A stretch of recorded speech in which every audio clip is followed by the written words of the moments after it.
অভিনন্দন জ্ঞাপন কৰিছোঁ।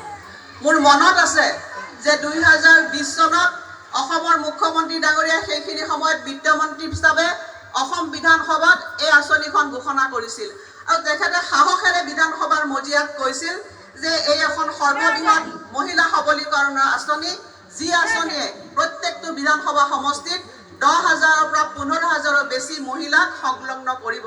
তেতিয়া বিধানসভাৰ এগৰাকী সদস্য হিচাপে আমি সকলো আচৰিত হৈছিলোঁ যে অসমৰ নিচিনা এখন মজলীয়া আৰ্থিক ব্যৱস্থাৰ দেশে ইমান বৃহৎ এখন আঁচনি প্ৰণয়ন কৰিব ৰাজ্যখনত পাৰিবনে? কিন্তু মুখ্যমন্ত্ৰী ডাঙৰীয়াৰ কথা মতে কাম। 2020 চনৰ 1 ডিচেম্বৰ তাৰিখে তেখেতে সাহসেৰে এক বৃহৎ অৰ্থনৈতিক আঁচনিখন অসমৰ ৰাইজলৈ আগবঢ়ালে, মহিলাসকলৰ কাৰণে আগবঢ়ালে। প্ৰায় 18 লাখ মহিলাক এই আঁচনিত সামৰি ল'লে।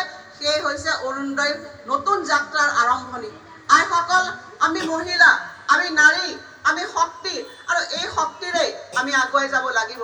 আৰু এই মহিলাসকলক মই প্ৰথমে আহ্বান জনাইছোঁ যে অসমৰ মাননীয় মুখ্যমন্ত্ৰী ডাঙৰীয়াই বিত্তমন্ত্ৰী হিচাপে সেই সময়ত যি অভিলাষী আঁচনিৰ কাৰণে সাহস প্ৰদৰ্শন কৰিছিল আৰু এতিয়াও মুখ্যমন্ত্ৰীৰ দায়িত্ব লোৱাৰ পিছত যোৱা 4টা বছৰে দিনে নিশাই একাকাৰ কৰি এই আঁচনিখন নতুন সম্বোধন কৰিবৰ কাৰণে আজিৰ দিনটোত আমাক ইয়াত উপনীত কৰালে।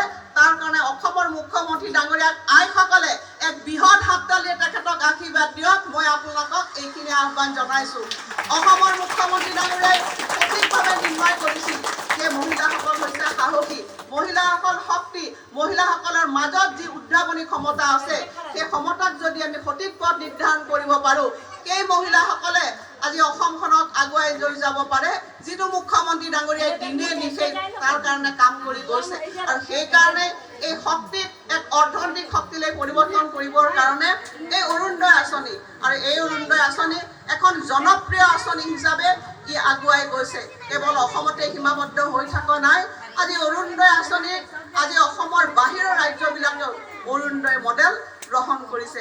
প্ৰথম অৱস্থাত 18 লাখ মানুহ ইয়াত অন্তৰ্ভুক্ত হৈছিল। এইবাৰ এই আঁচনিখন আমি সম্প্ৰসাৰণ কৰি 38 লাখলৈ অসমৰ মুখ্যমন্ত্ৰী